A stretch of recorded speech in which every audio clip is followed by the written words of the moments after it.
Welcome to John McHugh Real Estate. We're glad to have you here.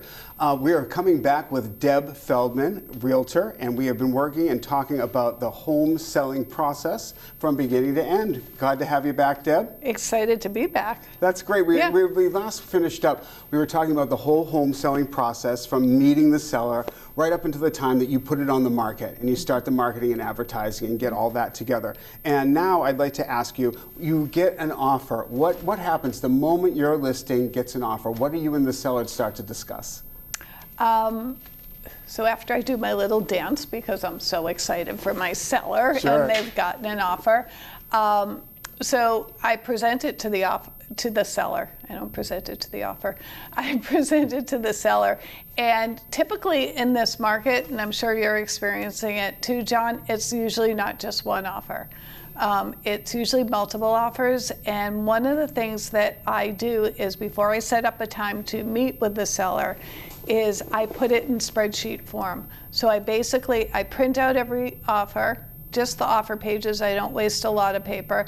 And I go through every offer with a fine-tooth comb, and I list out on a spreadsheet the attributes of each offer. Oh, that's great. Yeah, which is really helpful for someone to see that versus there's a lot of verbiage on an offer. So versus trying to get through that verbiage, it's much easier for them to see a spreadsheet. And I list them offers 1 through whatever. And they're compared to each other one, and I point out not just price, because price isn't always the most important things. It's terms, how well qualified they are, how much money they're putting down, whether they're doing a home inspection. If they are doing a home inspection, are they willing to kind of take care of the first $2,500 of the home inspection? So each one of these items will bring a value. Will bring a value, so that when I'm sitting talking to the seller, and even if it is just one offer, I point out every single attribute of the offer so that the seller can make an educated decision on all the different parts of the offer.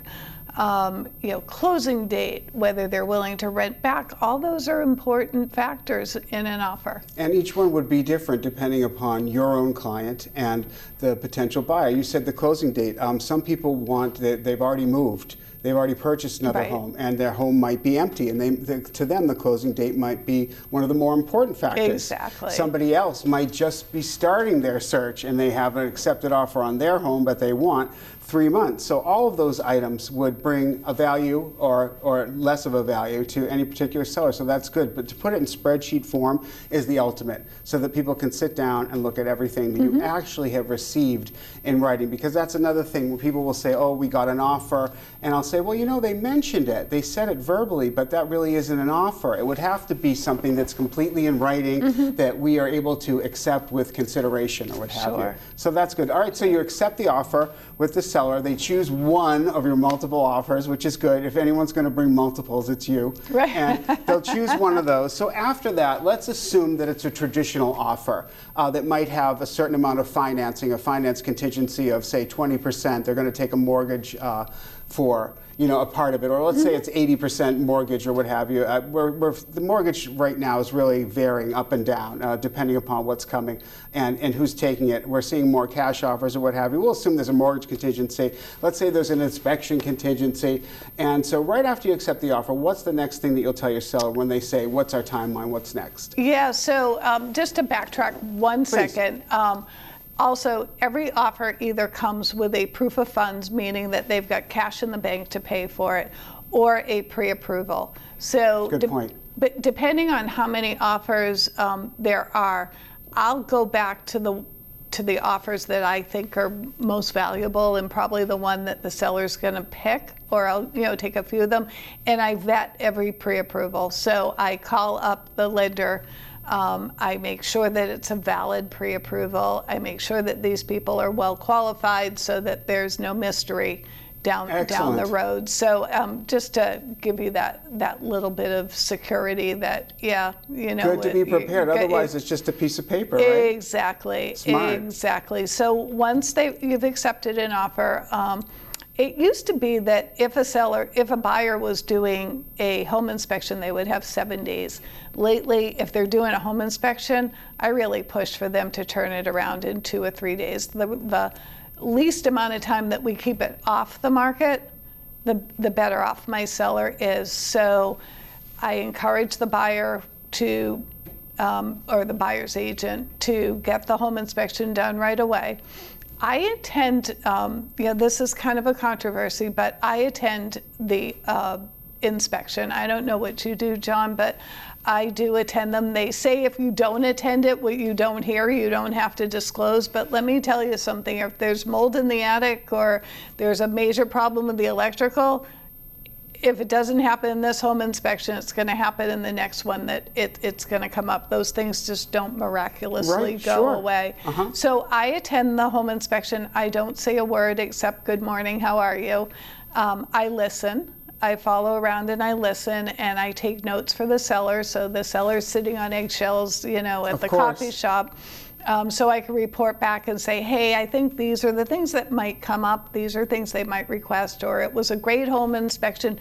Kind of give them some peace of mind, because it's very nerve-wracking to be on that end going, okay, we have an offer, but is it going to go through? It can go quickly from that celebratory dance, we've got an offer, to what's going to happen with that offer. And I hear you, and you're right. There are many different ways to approach it, and I've worked with all different people and heard about what they like to do with an inspection. I like your idea. No matter what, with an inspector, I would even tell the seller, it's not our inspection, it's the buyer's inspection. So the best thing you can do is to say good morning, and take some notes, move on, and then give them an idea of how it went. In the past, I may have told the seller, they'll say, well, how did it go? And I'll say, it went fine, meaning that the people arrived, the inspector arrived, we had the inspection, and then I've become cognizant to be very careful about how I say, instead of it went fine, I'll say, well, this, and I'll let them know if they seem to find some things or seem to spend time on something,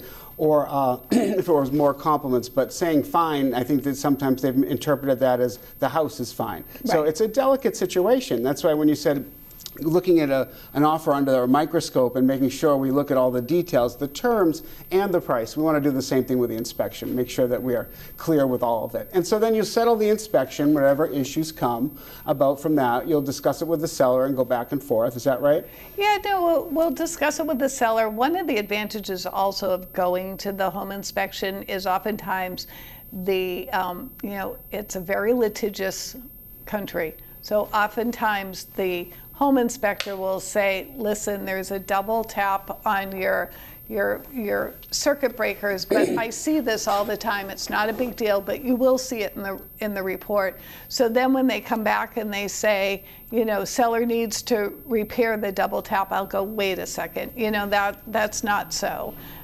He said it was really fine. I understand where you're going with this, but I don't think that that's really an important thing to fix.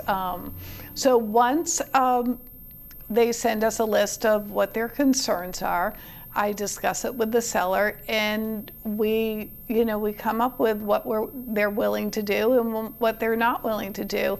And as I'm sure you do, John, I have a whole list of service people. So if there's mold in the attic, I have mold remediators. If there is an electrical problem, I have electricians. If there's a plumber, I have plumbers. And a lot of times my sellers have their own people as well. Sure, but being able to provide those resources is wonderful. Is really nice. But the thing is, what I explain to the seller is, if it's something crucial, you're going to have to fix it this time, because if you walk away and you say, I'm not fixing it, you're going to have to fix it with the next home inspection. You made a great point. If it came up in this one, it more than likely will come up in the next. Yep. And I think the other thing that I always explain to sellers is that there's as a seller, you don't go around having home inspections of your house all the time. So a lot of the things that come up, you may not even know about it. It's not like you were trying to hide something, or you just may not even know it's an issue.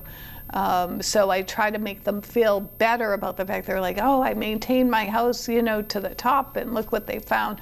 So again, no one has their home inspected until it's time to sell. Yeah, Right. well, yeah, I wouldn't want to, absolutely. Exactly, Yeah. exactly. Except what I've already been made aware of by living there. So after the inspection is done and the items have been agreed to, we'll move on to the purchase and sale. That would be the next step in the process, and being prepared for the buyer to sign a purchase and sale and the seller to sign it. And generally, an attorney will prepare that, representing the buyer and the seller. Sometimes the bank attorney will become involved if there is a mortgage. And tell us a little bit about how you feel about the purchase and sale, how you execute it, and then the one thing that I heard that you might make as a suggestion to other realtors at the time of the purchase and sale. Yeah, so for my sellers, I recommend that if they don't have an attorney, I have a handful that I can recommend. And the big thing is I have my Uncle Fred, he's an attorney, he's a ambulance chaser or whatever. It's got to be a real estate attorney. For sure. They know what they're doing. It's not a huge amount of money in the scheme of what you're selling a house for. Hire a real estate attorney. And I guess it was before my time, but real estate agents used to prepare the purchase and sale agreement. So we don't get involved in doing that anymore because I went to, I took classes to be a realtor. I'm not an attorney. It's an important step, and I've used the phrase, let's imagine that we have a brand new baby. The marketing process, the open houses, we have the offers, we have a very delicate baby. We need to be careful whose hands we put it in now, Right. and that's the attorney. It's well put. Yeah, no, that's great. The only thing I inspect the purchase and sale for is to make sure that any issues that came up that they're put into the purchase and sale correctly, and that they're represented correctly. I make sure that the sale price is correct, the closing date, whatever else, the key points. Other than that, I don't touch the wording. I have to give a plug. I, of course, make sure that my commission's put in there correctly. Naturally. Right? That's an important point. And when it's time for the purchase and sale and the transaction, then after that, we're basically going to wait for any inspection items to be completed if that's been agreed upon, and then wait for the walkthrough before the closing. There was something that you recommend to do with your clients at the time of the purchase and sale that I thought was smart. Very smart. Yeah. So once we get through the signing of the purchase and sale, there is a mortgage commitment involved, and we typically are waiting for a buyer to get their mortgage. But my job is probably at that point 75% done. So at that point, I do say to the sellers, listen, once you move, you're going to get involved in whatever else you're doing, and you'll soon forget me, although I hope you won't. Would you mind writing me a testimonial of how I did and how? So smart, right? So smart.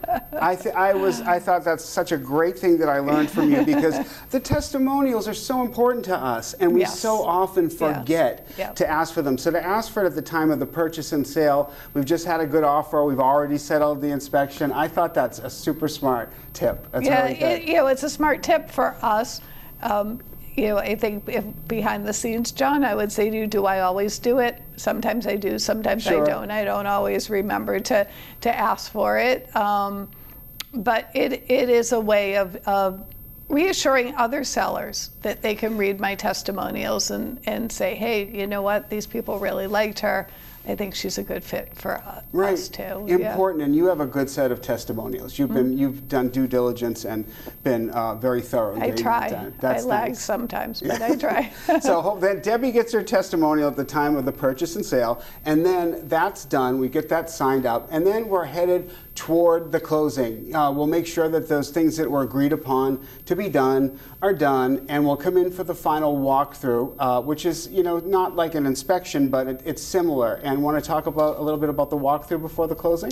Yeah, just to step back a point, if there's just a small handful of things that need to be repaired, usually the purchase and sale, we're not the attorney's only client, so usually it takes about a week. So if we find out on the day 1 or 2 of them preparing the purchase and sale, if we can get the plumber in or the electrician or whatever, and we can get it repaired before they sign the purchase and sale, we can take that right out of the purchase and sale agreement, so that it's kind of not hanging over the seller's head. So I always try to encourage, like, let's get as much done as possible up front. Doesn't always work that way. You know, there's other factors before we can actually do the final walkthrough. We have to make sure that they have updated smoke and carbon monoxide detectors and that the fire department inspects it, and they have to go through a final water meter reading, and they have to go, if it's oil, they have to get a final oil reading. So there are definitely steps that I email the sellers. Here's what I'm able to do. There are some things that you need to do. Here's a checklist. I also try to give sellers a checklist of, you know, what to do when you're moving, how to cancel your electric company on the day that you move, how to forward your mail, like all those things. It's Great a lot tips. of work. Great. People don't realize there's a lot that goes on behind the scenes. There's a lot that the sellers have to do, and it's overwhelming. Of course, we all have in our back pocket some fabulous movers, so we recommend movers if they request them. I have packers. I'm sure you have packers too. That's like the best thing. It's so helpful. Yeah. And people realize it, especially if they're not aware of the potential offering. Exactly. For sure. Exactly. And what else? You know, cleaning up before they leave. I think that's basically the major tips. I've run into an issue with almost all of those things that you're saying. And it's funny because being in the business for the amount of time that we have, it's wonderful because, as Deb said, if you get to a house at a walkthrough, for instance, and you realize that the house hasn't been cleaned, I don't care if you're representing the buyer or the seller, that's an issue. Nobody wants to walk into that, or something where it's been stated that it's going to be at least broom cleaned. And so we will know what to do when we get to that point. And heaven forbid it's not cleaning, that it's something more serious like a burner or a fixture or plumbing or something like that. So in that case that something did come up, we might do something like a holdback or something as a last minute fix before the closing. Yeah, I actually just had one. I actually represented the buyer, but we did the final walkthrough, and we never thought that the seller was going to be able to move all his stuff out of the. Was it don't big? you? It was a big house, and he had a lot of stuff in those, like every nook and cranny, every closet, everywhere. And I'm like, are you sure he's going to get everything out? So sure enough, the day of the walkthrough, there was stuff out on the driveway. There was, you know, they were scurrying, but they did it. But I did the final walkthrough, and the dishwasher, I went to just look at the dishwasher because it didn't look like it was set in, and sure enough, the dishwasher wasn't working. Interesting. So sellers, listen to me. If your dishwasher isn't working, call a repair person, because if it comes up in the day of closing and the buyer's agent catches it, you're not just paying a repair person, you're paying for a new dishwasher. So sellers, if you take nothing away from this show but that, like, don't leave something and say, geez, I hope they won't find it, because a good buyer's agent will test the heat, they'll test the hot water, they'll walk around, they'll make sure that the house is cleaned up and cleared out, they'll make sure the garage door openers still work, you know. So, or the other thing is, sellers, don't walk away with the garage door openers or all the keys, because then you're paying for a locksmith to rekey. Even the littlest details, and the ones that can be the most frustrating at the day of the closing. It can be costly. This poor seller paid for. He paid for a new dishwasher, and I forget what the other item was, but Crazy. Don't think you're going to get away with it. Good for you for catching that. That's good. So even right up to the final walkthrough, we can have hesitations or issues. So that happy dance is happy for the moment when you get the offer and you get it on, and it's a little bit of a roller coaster, but with the right agent at any given time to provide the advice that they need and all possible information available, that's really the best way to have somebody to work with. Right. And I'm glad that you're able to provide all of that. So we're at the closing. We've ironed it all out, and it's ready to be done. Now, for many, many years, it would be at an attorney's office or what have you. And as an agent, I'm one of the usually the last people to find out when it's going to be. Oh, like right. the attorney will call at the last minute, which is fine with me. And I would always attend the closing, buyer or seller agent, no matter what. And that has really changed significantly in that a lot of the time now they've even changed laws so that a lot of electronic signing for the purchase and sale and things are possible. Some people will sign in advance. Generally the buyer will be there, especially if they've taken a mortgage. Sure. Do you attend the closings nowadays, or have you moved on to not? So I always had, just like yourself, I always attended the closing for the seller, whether the seller was going to be there or wasn't going to be there.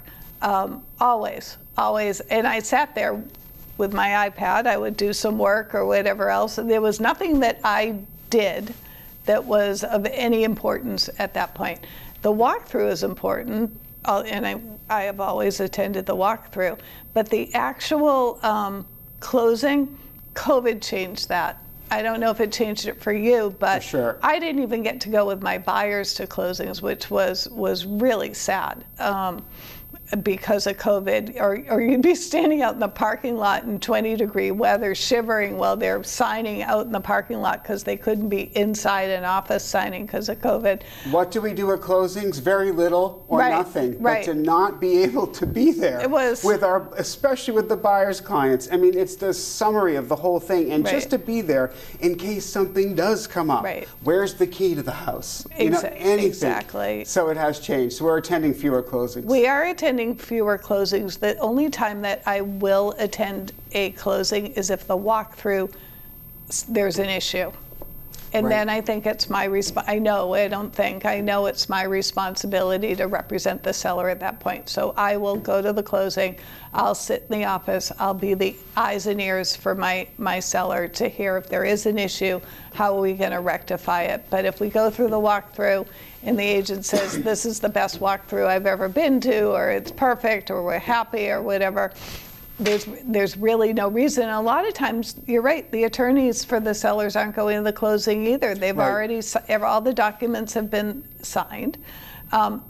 And there's really no one there but the buyer's agent and the buyer's attorney. So there's no reason to go. A lot of changes, but I think you summed up the home selling process from beginning to end so well. And look, we just made it to the closing. She got it closed, right? I love it. And I can do my little dance at the Now end you of can the dance now again. I can do That's my great. dance again. Deb, thank you so much for taking us through the home selling process. I have to say, this is I really was really fun. interested to hear what you had to say, and I learned quite a bit. It's really nice when you've been in business for quite a while and you can pick something up from someone else who's also an expert. So thanks for that. Oh, and thank you for having me. It's, COVID really took away that person to person with us as realtors and, even being in the office together. And I have been in the business, you've been in the business almost just as long, the 20 years, and we can always continue to learn from each other and have experiences that we share with each other. I agree with you 100%. And when you find people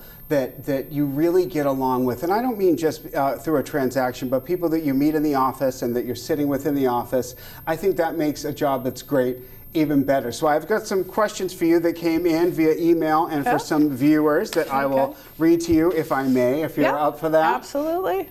Great. All right, here is one right here. If I go to some open houses, should I tell the agent there that I am working with someone already? Well, if you are working with someone, you should definitely share that information. I would highly recommend that. Then you won't be bothered by an agent trying to say, hey, let me be your buyer's agent. So I would share that information. I agree with you too. And I will sometimes even add to that. I'll say, you know what, if you put a realtor's name down, you'll get to see the house. They won't be on your heels, chasing you more as a buyer than trying to sell the house. Right. They'll let you relax and walk around and move on to the next person who might not have representation. Here's another one. I'm confused about the size of the house based on the listed living area. Is the basement included in living area?